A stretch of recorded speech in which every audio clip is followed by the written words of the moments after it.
They say once a man, twice a child, and this morning in the Spotlight, we'll be kind of talking to both of them.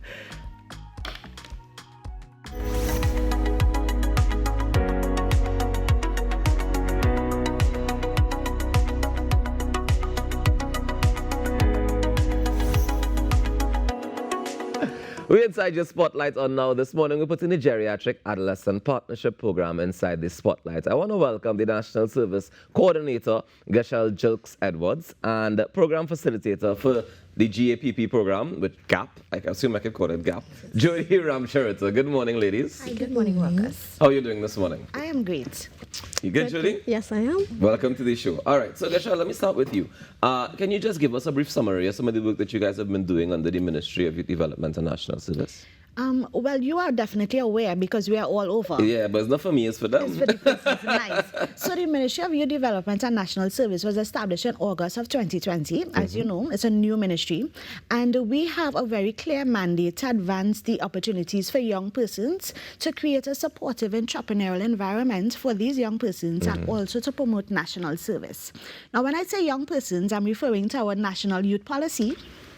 Everybody under 35, yeah, I know. Yes, Me and I ain't a little upset about that, but that's a different story altogether. Goodness. But I'm very proud of it because prior to 2020, it was persons between the ages of 15 to 29. Okay. So we actually expanded the age range. So probably next time around, we might expand it again. And I'll be too old still. Oh my goodness. Because I ain't getting younger. All right, so tell me how does the Geriatric Adolescent Partnership Program fit into this ministry? Because you say in youth, you're cut off at 35, how we reach geriatric? So before I pass it over to Jody, who will speak about the program itself, I will let you know that I'm the National Service Coordinator, as you introduced me. And we are providing very structured opportunities for young persons to give back to society, to become sustainable co-creators. Okay. So we have this GAPP program that Jody will expand more on that gives young persons those opportunities. Jody, talk to me. The Geriatric Adolescent Partnership Program would have been in existence for quite some years, right? We provide service for young persons and geriatric elderly persons, right? The program inculcates discipline in terms of the young persons, and it provides service to the elderly persons in our society, right? So the caregivers, as they are called, they provide service in terms of companionship and care to the elderly persons. We also provide service in personal hygiene. We provide service life support skills, nutrition, and home management. So the elderly is holistically taken care of. Yeah, so are we training the young people to be able to do this efficiently, effectively? Yes, we are. Tell me about the training process. So the training process is a work in progress. Okay. So Mrs. Edwards and the team were looking forward to working and expanding that training program. So you'll hear more of that in more news to come. All right, we're looking forward to it. Mrs. Edwards, I understand that you guys are relaunching the program. Yes. Why is there a need for a relaunch if it's been in existence for so long, as So I Jody just want to mentioned? touch on the training for a quick second. Okay. So previously, we would allow young persons to be trained by the ministry that the program is under, and they will get GAPP certified. However, going forward, we're going to be engaging other educational institutions to provide them with that geriatric care training, specifically COSTAT in this instance. Yes. So later on this year, young persons will get an opportunity who are desirous in becoming trained in geriatric care to be enrolled into our program to provide that training and to provide that service, for the program in future. All right. So tell me about the relaunch now. The relaunch, right. So it is important because firstly, persons are not aware that the program is still operational. Right. Yes, many times persons ask about it and they're not sure. Secondly, they're not aware that it is now under the Ministry of Youth Development and National Service. And we are expanding the program because there's a growing need for our aging population. Every single day we are being inundated with various requests. How can I get into the program in terms of the elderly? How can I get assistance? Can I get an extension for my care? And so forth. So there's a great need in our aging population. So we are providing that opportunity for more persons to receive the service, but also for more younger persons to get an opportunity to give back to society. So you get the training as you would be getting later on. So persons who have existing training in geriatric care, specifically in this instance, we took persons from CCC and from COSTAT nursing program, and they will now be getting an opportunity to provide care for an additional 80 persons tomorrow. We will have their orientation. Okay. 80 young persons will be giving care to 80 elderly persons. Okay, so it's one-to-one. One-to-one, Okay. yes. And then later on this year, we would be expanding that opportunity for an additional 200 persons in October, to be exact. Okay. And, well, Jody, tell me how people can access, if you have an elderly family and you want to access this program, get care for your family members, how can you do so? Sure. First, I want to say that the service is for 6 months. Okay. Persons can start applying through our MyDNS website. We have application forms that are available on the website and at our regional offices throughout Trinidad. So persons can either visit the office or visit the MyDNS website where the forms are accessible. And you said the service is only for 6 months, as in when you apply for it, you can get a caregiver for 6 months. 6 months, yes. Okay, how come it's only, what happens after the 6 months? They don't need care no more? Or? Well, we have a very long list for us, so we have to give the opportunity to many persons.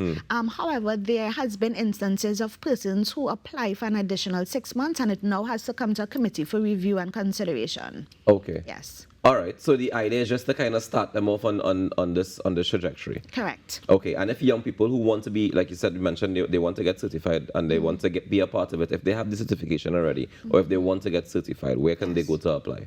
So same on our ministry website. So if you have the existing certification, you need to look at our social media platforms. You need to look at our website for that opening that's going to come up later on this year, probably like around June, July, for persons to be inducted into the program in October. If you have existing certification in geriatric care or nursing. However, if you wish to be trained, you will also look out for it later on this year, where we will put out an opportunity for a program for you to get training by COSTAT in the field of geriatric care. Okay, so the 80 people that we go into relaunch with tomorrow, yes, is it that they would have applied previously and we have now, so we had the 8, which comes first, the chicken or the egg? Do we get the elderly people first, or do we get the young people certified first? So we have a listing of elderly persons in our system waiting to be assigned a caregiver. So what we did at the Ministry of Youth Development and National Service is open up the opportunity for 80 young persons who had existing certification, either from COSTAT or from CCC, which is one of our programs, where we have been training persons in geriatric care, and we gave them an opportunity to apply, and then we paired them with an elderly person.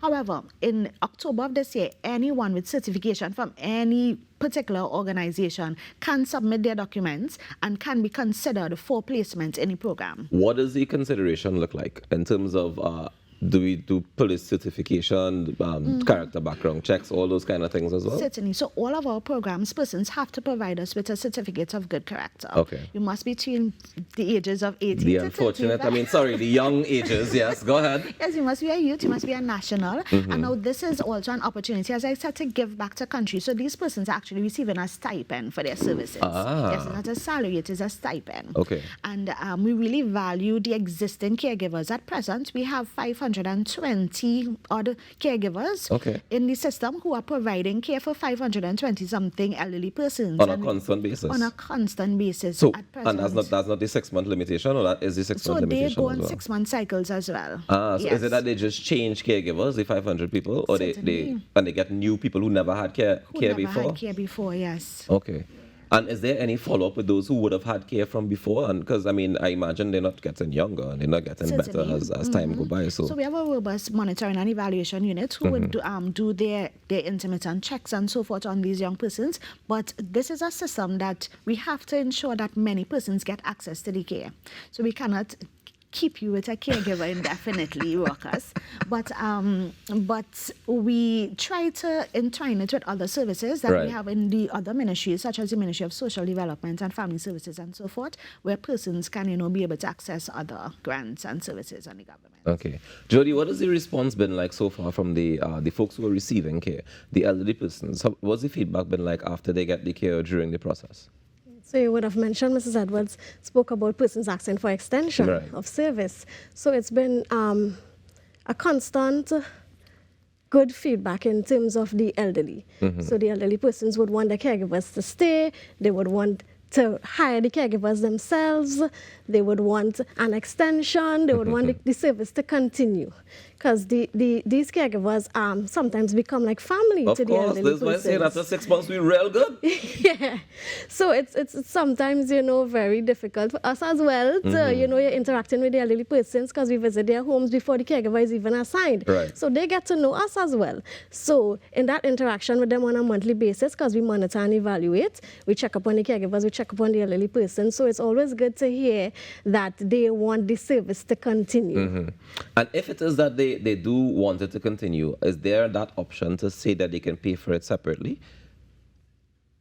Or do you, sorry, let me ask, do you all encourage that? As in, do you all say to the caregivers that is a possibility, you can go ahead and, because you mentioned creating entrepreneurs, right? Yes. So, and this is a form of entrepreneurship. So if it is, we say, after the 6 months, somebody says, I really like the service that I received and I'm willing to pay you double your stipend to stay on and work with me personally for more than the 6 months. Is that something that is encouraged? I would like to say yes, because at this time, workers, we want these young persons to come into the program for a maximum of 2 years. Okay. We don't want you in the GAPP program indefinitely. So you come in, you give your 6 months for various different elderly persons, and then after a maximum of 2 years, ideally you should be progressing into higher matriculation in studies, or as you said, becoming an entrepreneur and engaging persons privately and so forth. So I think that is an excellent opportunity for young persons to branch out of the program and make way for other youth to come in and give back in national service. Definitely, and I don't think we have a shortage of the need for it, because like you would have mentioned, we have a aging population, a growing aging population,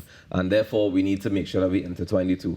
Do you think, what are some of the benefits you see, Jody, coming out of this program? So in terms of the young persons, it's an opportunity for them to start somewhere. It's an opportunity for them to give back to society. It's an opportunity for them to assist the elderly, as well as the elderly, let's say, talking to the youths, they have that conversation. The young persons get to learn from the elderly as well. So it's kind of twofold. So the young persons go to provide a service, and as well they are learning from their elderly person. And definitely, I mean, it's every elderly person is a library, right? Because they have so much information. But Gachelle, I have to ask this question, right? And I mean, it will get a little awkward for some people. You go ahead. What does that stipend actually look like? Okay, so before we talk about the money, you're all about the money. So I wanted to say that this particular program falls under the UN SDG number 3, which is good health and well-being. Yeah. So I'm happy that Jody emphasized the importance of it and that companionship that we get, intergenerational companionship that we get out of the program. And the information, the traditions that are passed down, some of the recipes and things too. Certainly, definitely. Things. So since you want to talk about the things, yes, and the money, it is $3,200. Okay, Yes. and that's a monthly stipend. And that's a monthly For the stipend. 6 months that you're working with this Yes, person. certainly. And then if you get assigned, if you get reassigned to somebody else, you still continue getting the stipend. Definitely. Okay, so for those who are interested, they can head across, you said, to the social media, to the website, and they can come down to the regional offices as well. If you want to get care, if you want to give care. Yes. Yeah? Yes. All right. Gachelle, what would you say so far has been one of the biggest challenges that you guys have had to overcome in this GAPP program? I would say that we are getting a lot of additional requests, not only for geriatric persons to receive care and assistance. And tomorrow, when we launch the program, Minister Cummings and our DP, I have to say good morning to them. So good morning to Minister Cummings, good morning to our PS, Ramcharita, and DPS, Savitri Balkaran, that's our executive at the ministry. Right. And good morning to the whole My DNS family, yes. But tomorrow, so tomorrow when we relaunch our program, we're definitely going to be sharing more on expanding the scope to meet those needs that you're speaking about. But I don't want to let the cat out of the hat. No problem. What time is it launching tomorrow? At 3 p.m. Okay. Yes. So at 3 p.m. we can look out for the relaunch of the GAPP program. Yes.